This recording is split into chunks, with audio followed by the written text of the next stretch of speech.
Hey everyone, welcome back. If you're searching for how to send USDT without TRX, this video is exactly what you need.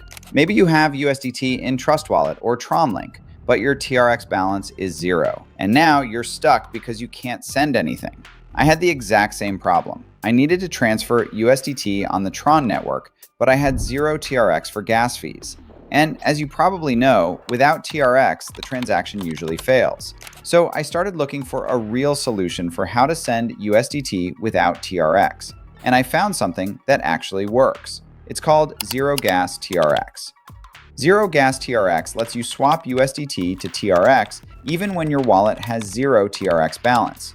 The best part? You don't need to buy TRX first. You don't need to ask someone to send you TRX. And you don't need to move funds between exchanges. ZeroGasTRX handles the gas fees using Tron Energy through smart contracts. That means if you're wondering how to send USDT without TRX, this is one of the easiest solutions available right now. Let me show you how it works. First, open ZeroGasTRX using the official link in the description or pinned comment. Make sure you only use the official website to avoid fake or scam copies. Once you're on the platform, choose the token pair.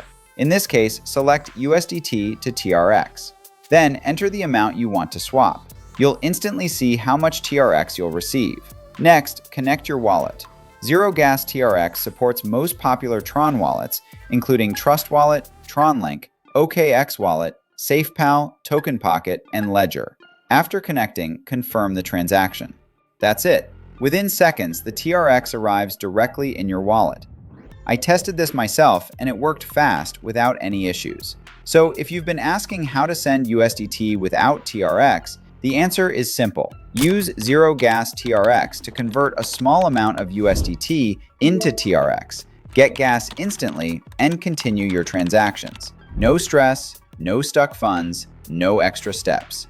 If this video helped you understand how to send USDT without TRX, hit like, subscribe. Thanks for watching, and I'll see you in the next video.